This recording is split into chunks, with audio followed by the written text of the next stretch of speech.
narito na naman tayo para sa isang napaka-sweet at nakakakilig na love story nila Kalingap Edu at Ate Viancy. Tulad mo ay aking makilala.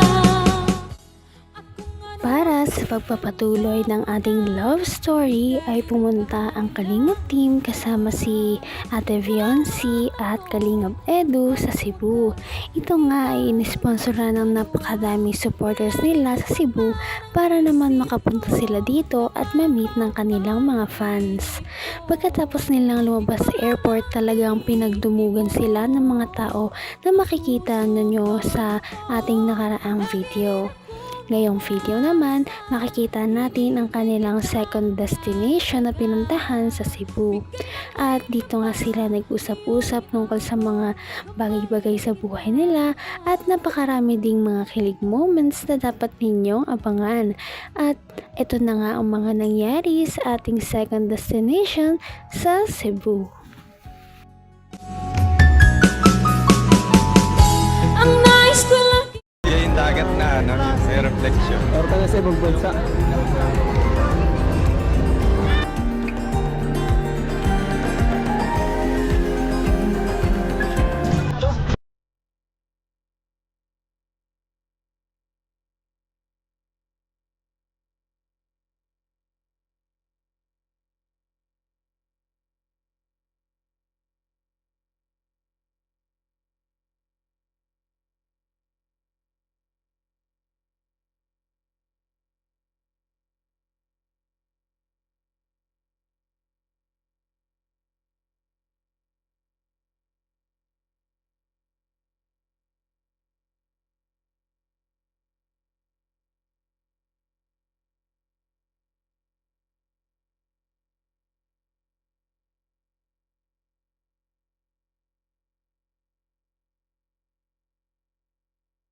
mahirap kita mahal. Grabe nga ang kanilang second destination. Talagang mapapawaw ka sa ganda. Humanga si Viancy, si Kalingap Edu at ang Kalingap team sa ganda ng kanilang pangalawang pinuntahan dahil parang hindi na nga sila nasa Pilipinas. Sabi nga ni Ate Viancy na ang lugar daw na yun ay napakaganda dahil para daw silang nasa ibang bansa na mamasyal. Parang hindi daw ito nasa Pilipinas dahil napakaganda nga ng lugar at hindi ito common na nakikita sa mga pasyalan sa Pilipinas. Lalong-lalo na dahil hindi naman lagi nakakalabas si Ate Viancy ng kanilang lugar at hindi naman daw siya nakakapamasyal. Kaya naman tuwang-tuwa siya dahil ngayon lamang siya nakapunta sa ganitong lugar.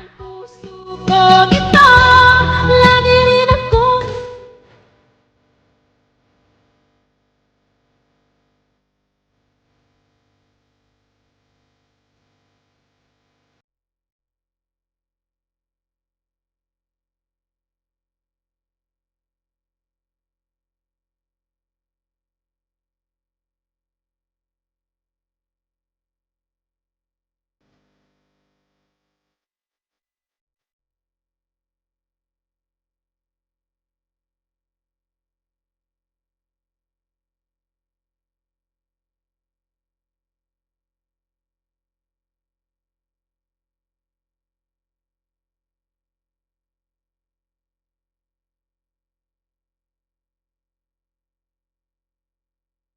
Nagustuhan mo?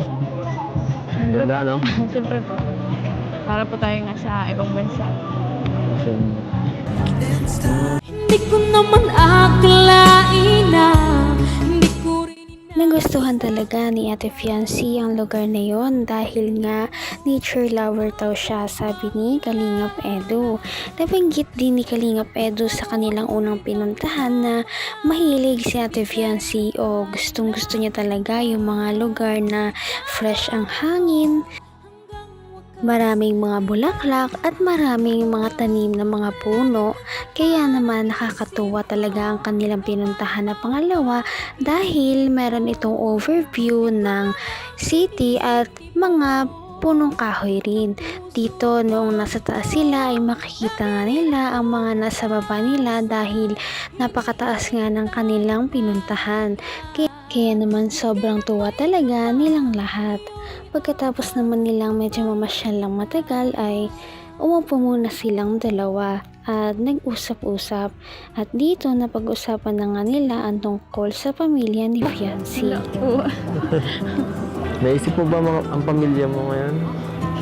Oo naman po. Iniisip ko na siguro po mas masaya lalo na kung kasama ko sila dito.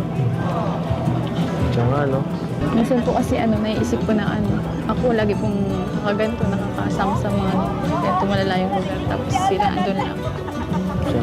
Ako lang po yung nakakapasyal-pasyal. Grabe. Napakamaalalahin mo naman. Hayaan mo. Sa susunod, malay mo, baka makasama mo sila sa mga ganitong trip. Diba? Pero ngayon, enjoyin mo na lang muna. Yan, sigurado, masaya rin naman sila sa para sa'yo. Ano, okay ba?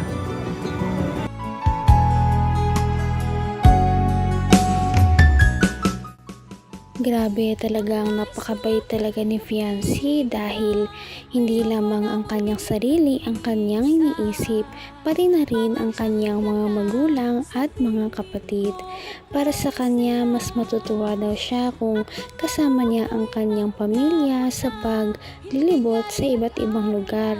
Dahil naisip niya na buti siya ay nakakarating sa mga ganitong lugar, paano naman daw ang kanyang pamilya? Sana nga sa susunod ay makasama na ni Fiancé ang kanyang pamilya.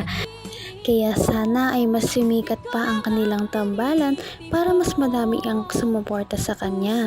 At sa susunod ay makakapag-ipon na din siya ng pera kapag laki niya at nakapagtapos na siya para maisama niya daw ang kanyang pamilya sa lugar na mga katulad nito. Papagaan niyo po yung loob ko. Kaya pala. Dapat lang. Yun naman ang purpose ko dito eh. Maging okay ka. Masaya ka.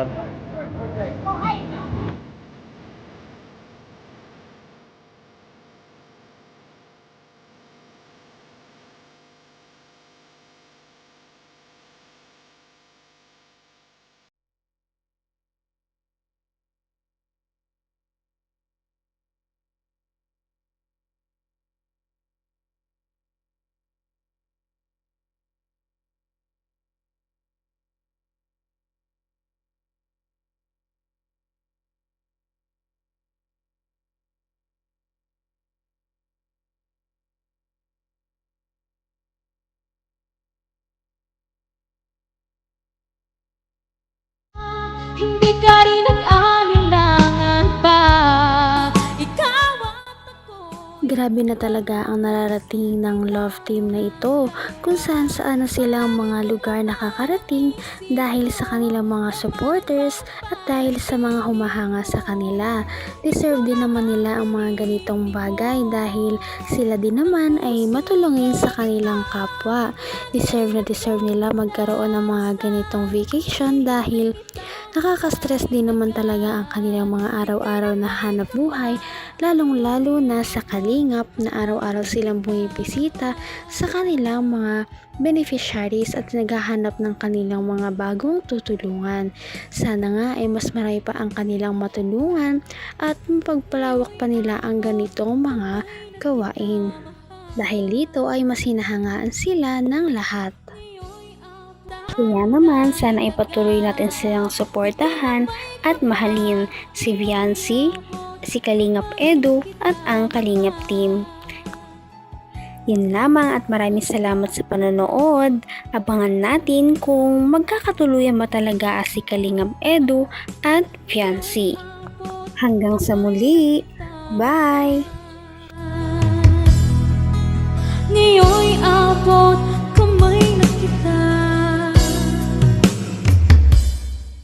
Mahal